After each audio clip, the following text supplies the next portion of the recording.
होते हैं, कितने टाइप के होते हैं, ठीक है, इसके बारे में हमने आपको नेक्स्ट वाले वीडियो में बता दिया था। जैसा कि हम लोग एम फार्मा की टॉपिक पढ़ रहे हैं, कौन सा है एम फार्मा, सेकेंड सेमेस्टर में एक हमारा सब्जेक्ट आता है जिसमें हम लोग ड्रग डिलीवरी सिस्टम के नाम से भी molecular pharmacy and drug delivery system इसके नाम से जानते हैं। बात समझ में आ रहा है कि नहीं आ रहा है? Molecular pharmacy and drug delivery system, उसमें से मेरा यूनिट 3 चल रहा है। कौन सा सब्जेक्ट चल रहा है? यूनिट 3 चल रहा है, ठीक है। तो यूनिट 3 में हम क्या पढ़ा रहे थे? माइक्रो कैप्सूलेशन। क्या पढ़ा रहे थे आपको? माइक्रो कैप्सूलेशन। तो माइक्रो कैप्सूलेशन क्या होते हैं, माइक्रो कैप्सूलेशन का यूज क्यों होता है, ठीक है। और समझ में आ रही है कि माइक्रो कैप्सूलेशन क्या होते हैं, माइक्रो कैप्सूलेशन का यूज क्यों किया जाता है, इसके बारे में हमने आपको नेक्स्ट वाले वीडियो में पढ़ा दिया था। लेकिन वाई आर माइक्रो कैप्सूलेशन यूज, मतलब कि आखिर हम लोग देखो माइक्रो कैप्सूलेशन क्या होते हैं, तो आपको बेसिकली बता दें, माइक्रो कैप्सूलेशन एक सेल्स होती है जो दवा को डिलीवर करने में मदद करती है। माइक्रो कैप्सूलेशन एक लेयर होती है जिसके अंदर दवा को भरा जाता है। बात समझ में आई? एक स्फेरिकल शेप की लेयर होती है जिसके अंदर दवा को भर दिया जाता है। एक आप गोला सा लेयर बनाएंगे, उसके बीच में जो दवा है, उसके बीच में जो कोर है, जो जगह है, उसके बीच में आप दवा को भरेंगे और उस दवा को भर कर उसको आप बॉडी में देंगे। क्यों यूज किया जाता है? सबसे पहले टारगेटेड ड्रग डिलीवरी सिस्टम को, मतलब उस दवा को टारगेट साइट ऑफ एक्शन पे पहुंचाने के लिए किया जाता है। ड्रग का टेस्ट अगर खराब है तो उसके टेस्ट को मार्क्स करने के लिए इसका यूज किया जाता है। इसके अलावा ड्रग, बहुत सारी ऐसी दवा होती है जो आपके स्टमक में जाकर खराब हो जाती है, एसिड के कांटेक्ट में आने पर खराब हो जाती है, तो ऐसी दवा के प्रोटेक्शन के लिए माइक्रो कैप्सूलेशन का यूज किया जाता है। तो why use microencapsulation? Control release के लिए किया जाता है, प्रोटेक्शन के लिए किया जाता है, और क्या है, टेस्ट मास्किंग के लिए किया जाता है, रिडक्शन ऑफ साइड इफेक्ट, इसके अलावा टारगेटिंग ड्रग सिस्टम, इसके लिए किया जाता है, ठीक है। ये हम 5 नहीं, यहाँ पे 4 जो है रिडक्शन ऑफ साइड इफेक्ट, यहाँ तक हमने अपने नेक्स्ट वाले वीडियो में कंप्लीट किया है, प्रीवियस वीडियो में। अगर आपको डायरेक्टली मेरी ये वीडियो मिल रही है तो सबसे पहले आप उस वाले वीडियो को देखकर आइएगा, जिसका लिंक हमने डिस्क्रिप्शन बॉक्स में डाल दिया है। अगर वहां पे आपको नहीं मिलेगा तो उसके लिए आप आर्या फार्मेसी चैनल मेरा टेलीग्राम पे पड़ा हुआ है, आप आर्या फार्मेसी चैनल टेलीग्राम पे ज्वाइन कर, ठीक है, वहां पे ज्वाइन होने के बाद आप वहां से सीरियल वाइज सारा नोट्स वगैरह पढ़ सकते हैं। तो इसके लिए आप आर्या फार्मेसी का टेलीग्राम चैनल ज्वाइन कर लीजिए, जहाँ पे आपको आसानी से पूरा का पूरा नोट्स वगैरह मिल जाएगा, पूरा नोट्स, रिकॉर्डेड वीडियो, इसके अलावा जो कि ऑफलाइन जो क्लासेस हुई है वो भी आपको मिल जाएगा, ठीक है। वहाँ पे हमारा बी फार्मा को भी हम पढ़ाने का काम करते हैं। B pharma 4th semester basically general pharmacology, human anatomy चलता है, तो उन लोग को पढ़ाने का भी काम करते हैं, तो वहाँ पे उसका भी वीडियो मिलेगा। लेकिन एम फार्मा का सीरियल वाइज है, आप वहाँ से एम फार्मा का ज्यादा ही फोकस करिएगा, ठीक है। बात समझ में आ रही है कि नहीं आ रही है? तो reduction of the side effect, कौन सा टॉपिक है? Reduction of the side effect, ठीक है, इसको पढ़ेंगे। Prevent certain high concentration of the drug, maintain control drug level. देखो ये साइड इफेक्ट को कैसे मेंटेन कर रहा है। देखो कुछ दवा जो होती है वो हायर क्वांटिटी में प्लाज्मा ब्लड कंसंट्रेशन में पहुंचती है। कहाँ पे जाती है? हायर क्वांटिटी में प्लाज्मा ब्लड कंसंट्रेशन में पहुंचती है, मतलब ढेर सारा, तो टारगेट ड्रग डिलीवरी सिस्टम पे भी पहुंचती है, जहाँ पे दवा का कंसंट्रेशन होने की वजह से उस ऑर्गन को नुकसान होता है, दवा का साइड इफेक्ट देखने को मिलता है, ठीक है। दवा का क्या होता है? साइड इफेक्ट देखने को मिलता है। लेकिन in the case of microencapsulation, अगर हम उसी दवा को माइक्रो कैप्सूल में भर देंगे, इस दवा को हम लोग किसमें भर दिए हैं? माइक्रो कैप्सूल में, तो ये जो माइक्रो कैप्सूल जो होता है ये दवा के रिलीज को प्रिवेंट करने का काम करता है, दवा के रिलीज को प्रिवेंट करने का काम करता है। जैसे जैसे ये लेयर यहाँ से डिजॉल्व होगी वैसे वैसे ही दवा धीरे धीरे निकलेगी, जिसकी वजह से प्लाज्मा में ड्रग का कंसंट्रेशन मेंटेन रहता है एक नॉर्मल क्वांटिटी में, ठीक है। वहां पे हायर क्वांटिटी में ड्रग का कंसंट्रेशन नहीं बढ़ता है, तो इफेक्ट ज्यादा देखने को मिलता है और साइड इफेक्ट कम देखने को मिलता है। बात समझ में आ रही है? फिर इसके बाद तीसरा कौन सा है? Targeted drug delivery. तीसरा कौन सा है? Targeted drug delivery. जैसा कि आपको पता है कि माइक्रो कैप्सूलेशन का यूज सबसे ज्यादा किसमें यूज होता है, टारगेटेड ड्रग डिलीवरी सिस्टम में। मतलब एक दवा जो आप देखिए ट्रेडिशनल में क्या होता है, जो ट्रेडिशनल होते हैं उसमें जो दवा बनती है, कौन सी जो दवा बनती है उस दवा को अगर खाते हैं तो वो पूरे बॉडी में मूव करती है, ब्लड में, किडनी में, ब्रेन में, हर जगह मूव करती है। लेकिन टारगेटेड ड्रग डिलीवरी सिस्टम में क्या होता है, दवाएं अपने पार्टिकुलर स्थान पे ही जाती है। जैसे अगर आपको लीवर में दिक्कत है तो दवा सिर्फ और सिर्फ लीवर में जाएगी, आपको ब्रेन में प्रॉब्लम है तो दवा सिर्फ और सिर्फ ब्रेन में पाएगी।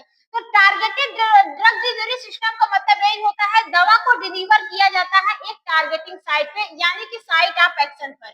कहाँ पे, साइट ऑफ एक्शन पर। एक्चुअल में जहां आपको प्रॉब्लम होती है, एक्चुअल में जहां आपको प्रॉब्लम होती है, जहां के ऑर्गन खराब होते हैं, दवा को वहीं पे डिलीवर किया जाता है। बात समझ में आ रही है कि नहीं आ रही है? फिर इसके बाद क्या है, इम्प्रूव बायो अवेलेबिलिटी। इसके अलावा आराम से उठाना, ठीक है, इम्प्रूव बायो अवेलेबिलिटी। तो सबसे पहले हम लोग जानेंगे बायो अवेलेबिलिटी। बायो अवेलेबिलिटी क्या होती है? देखो जो माइक्रो कैप्सूलेशन होते हैं, जो माइक्रो कैप्सूल्स होते हैं, कैप्सूल्स जो माइक्रो कैप्सूल होते हैं वो बायो अवेलेबिलिटी को बढ़ाने का काम करते हैं, बायो अवेलेबिलिटी को बढ़ाने का काम करते हैं। ये बायो अवेलेबिलिटी क्या होती है? देखो, जब maximum amount of drug reach into the systemic circulation, जब आप जो दवा खाते हैं, जब मैक्सिमम अमाउंट में जो दवा आप खाते हैं, जब वो दवा मैक्सिमम अमाउंट में आपके ब्लड में पहुंचती है, जैसे आपने 100 mg का टेबलेट खाया, कितने का, 100 mg का टेबलेट खाया, ये 100 mg का टेबलेट लीवर के पास गया, लीवर इसमें से 40 mg को क्या किया, वेस्ट कर दिया। 40 mg को क्या किया, वेस्ट कर दिया। बाकी 60 mg को प्योर बनाकर उसको कहाँ पे भेज दिया, ब्लड में भेज दिया। कहाँ पे भेज दिया, ब्लड में। तो जो ये 60 mg जो ब्लड में गई है वही क्या कहलाती है, एक दवा की बायो अवेलेबिलिटी कहलाती है। एक दवा की क्या कहलाती है, बायो अवेलेबिलिटी कहलाती है। मतलब maximum amount of drug reach into the systemic circulation, मतलब 2 mg दवा अगर ब्लड में जाएगी तो ये 2 mg एक दवा की बायो अवेलेबिलिटी कहलाएगी। अगर 100 mg दवा ब्लड में जाएगी तो ये 100 mg दवा जो ब्लड में पहुंची है वो एक दवा की बायो अवेलेबिलिटी कहलाती है। तो जो माइक्रो कैप्सूल्स होते हैं वो दवा की बायो अवेलेबिलिटी को इम्प्रूव करने का काम करते हैं। इनहेंस ड्रग एब्जॉर्प्शन कैसे करते हैं, ये ड्रग के एब्जॉर्प्शन को बढ़ा देते हैं, ड्रग के एब्जॉर्प्शन को इंक्रीज कर देते हैं।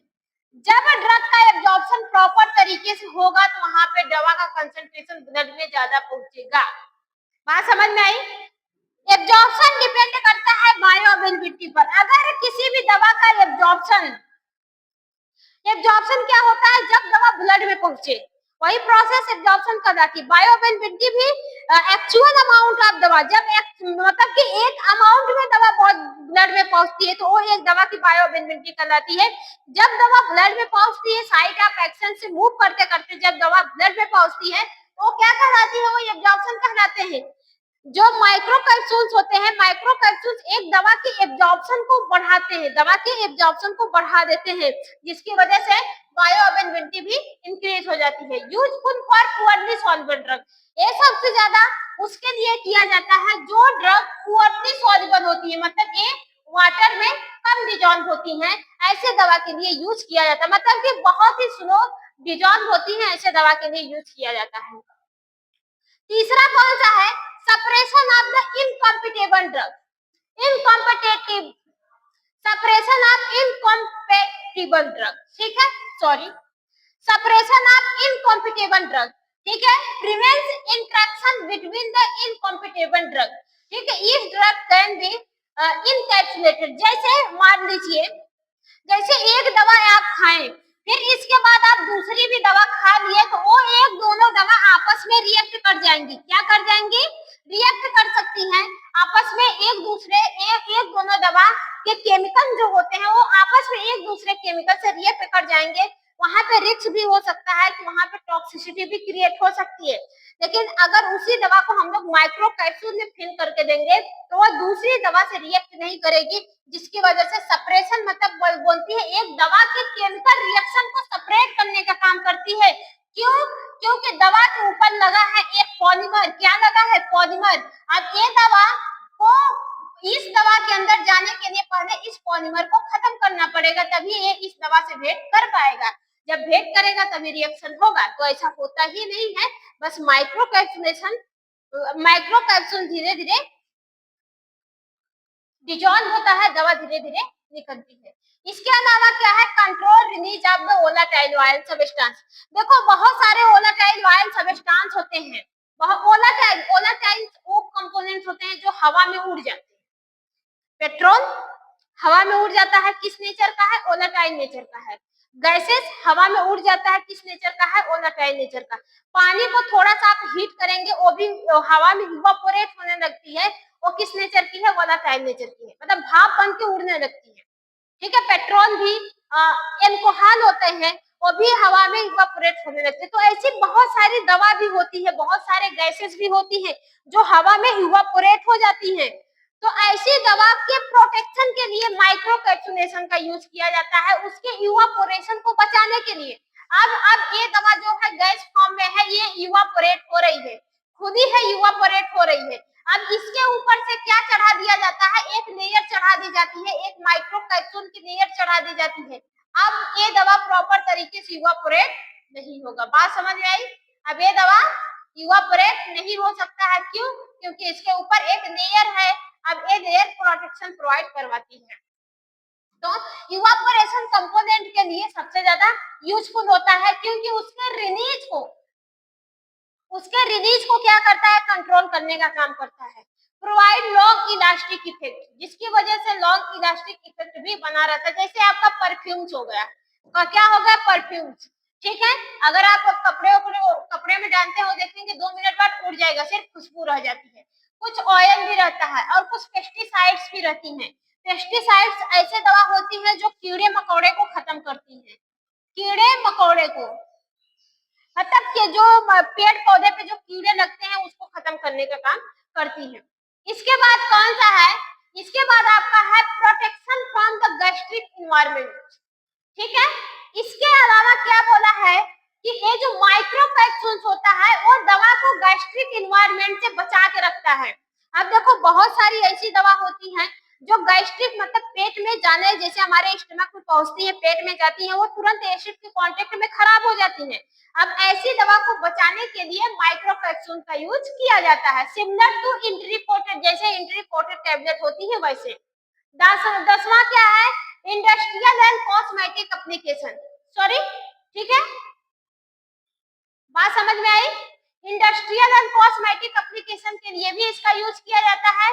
जैसे फूड इंडस्ट्री में फ्लेवर प्रोटेक्शन, जो फ्लेवर होते हैं, फ्लेवर मतलब कि जो टेस्ट होते हैं, फ्लेवर होते हैं ना, बनाना शेक का है, मैंगो शेक का है, सिरप फ्लेवर में आते हैं, वो सिरप रहेंगे पेट के लिए। छोटे बच्चों में सबसे ज्यादा यूज होता है, क्यों? क्योंकि छोटे बच्चों में फ्लेवर इसलिए मिलाया जाता है, बच्चे टेस्ट को देखकर दवा पीते हैं।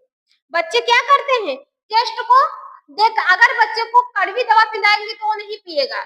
जो बच्चे का सिरप होता है उसमें सबसे ज्यादा यूज होता है। और बेसिकली फ्लेवरिंग एजेंट्स का यूज करने का पर्पज यही रहता है कि जो फ्लेवर होते हैं वो दवा के टेस्ट को मार्क्स करने का काम करते हैं। जैसे बहुत दवा बीटर है, अब आप उस दवा को नहीं खा पाएंगे, उसी में डाल दिया जाए बनाना शेक या फिर बनाना फ्लेवर या फिर मैंगो फ्लेवर, आप उस दवा को तुरंत खा जाएंगे, क्योंकि उसका टेस्ट किसकी तरह लगेगा, मैंगो की तरह लगेगा। तो जो छोटे बच्चे होते हैं वो दवा को उस जो फ्लेवर मिलाया जाता है उसके ऊपर करते हैं, वह मतलब खाने का काम करते हैं। जैसे कभी ऑरेंज फ्लेवर हो गया, संतरे का फ्लेवर हो गया, ठीक है, मैंगो फ्लेवर हो गया, बनाना शेक हो गया, लीची हो गया, तो ये सब ज्यादा यूज होने वाले फ्लेवर होते हैं इंडस्ट्री में। तो माइक्रो कैप्सूलेशन उसको प्रोटेक्ट करने के लिए यूज होती है। कॉस्मेटिक का बात करें तो कॉस्मेटिक ऐसे सब्सटेंस होते हैं जो ब्यूटी के लिए होते हैं। किसके लिए? ब्यूटी के लिए। ब्यूटी के लिए जो कॉस्मेटिक मतलब ब्यूटी के लिए जो प्रोडक्ट यूज होते हैं वो कॉस्मेटिक कहलाते हैं। उस कॉस्मेटिक का लॉन्ग इलास्टिक इफेक्ट बना रहे, मतलब उसका फ्रेग्रेंस बना रहे लंबे समय तक। लड़कियां अगर मेकअप को लगा रही है तो वो लंबे समय तक मेकअप उनके फेस से या फिर हाथ से रिमूव ना हो, उसके लिए माइक्रो कैप्सूलेशन का यूज किया जाता है। बात समझ में आई? तो आई होप आपको समझ में आया होगा। ठीक है, आई होप आपको समझ में आया होगा। तो ये था why capsule, why use in the micro capsule. ठीक है, आखिर हम लोग माइक्रो कैप्सूल का यूज क्यों करते हैं? तो माइक्रो कैप्सूल का यूज कंट्रोल ड्रग जो दवा होती है उसको एक कंट्रोल मैनर में निकालने के लिए करते हैं, ड्रग के प्रोटेक्शन के लिए करते हैं। ठीक है, टारगेटेड मतलब कि ड्रग के मार्क्स को जो दवा होती है उसके टेस्ट को मार्क्स करने के लिए करते हैं, साइड इफेक्ट को कम करने के लिए करते हैं, दवा को टारगेट साइट पे पहुंचाने के लिए करते हैं, बायो अवेलेबिलिटी को, एक दवा की बायो अवेलेबिलिटी को इम्प्रूव करने के लिए करते हैं। इसके अलावा ठीक है, और जो रिएक्शन होते हैं, जो दो ड्रग के बीच में जो रिएक्शन होते हैं उसको कम करने के लिए करते हैं, दवा के रिलीज रेट को कंट्रोल करने के लिए करते हैं। ठीक है, और जो दवा गैस्ट्रिक पीएच में एक खराब हो जा रही थी उसके भी प्रोटेक्शन के लिए हम लोग इसका यूज करते हैं। इतना ही नहीं, इंडस्ट्रियल में और जो वोलाटाइल दवा होती है जो हवा में उड़ जाती है, जो इवापोरेट हो जाती है, उसको वो दवा आसानी से इवापोरेट ना हो जाए उसके प्रोटेक्शन के लिए हम लोग माइक्रो कैप्सूल का यूज करते हैं। इसके अलावा इंडस्ट्री में जो फ्लेवर यूज होते हैं, जो टेस्ट होते हैं, फ्लेवर को प्रोटेक्ट करने के लिए और लॉन्ग इलास्टिक फ्रेगमेंट ब्यूटी को लंबे समय तक दिखाने के लिए माइक्रो कैप्सूल का यूज किया जाता है। तो आई होप आपको समझ में आया होगा। बाकी जिन किसी को भी नहीं समझ में आया वो कमेंट करके पूछ सकता है, मैं रिप्लाई देने की पूरी कोशिश करूंगी। तो आज के लिए इतना ही, फिर मिलते हैं नेक्स्ट वीडियो में। नेक्स्ट वीडियो में पढ़ेंगे माइक्रो कैप्सूल्स क्या होते हैं, ओवरव्यू देखेंगे और इसका एडवांटेज देखेंगे और क्या देखेंगे, इसका डिसएडवांटेज देखेंगे और एप्लीकेशन देखेंगे, एडवांटेज, एप्लीकेशन और डिसएडवांटेज। ठीक है, तो आई होप आपको यहाँ तक समझ में आया होगा। बाकी जिन किसी को भी एक्चुअल में जो माइक्रो कैप्सूल स्टार्ट हो रहा है अब वो हमारे नेक्स्ट वीडियो से स्टार्ट होगा। ठीक है, तो आज के लिए इतना ही, फिर मिलते हैं नेक्स्ट वीडियो में।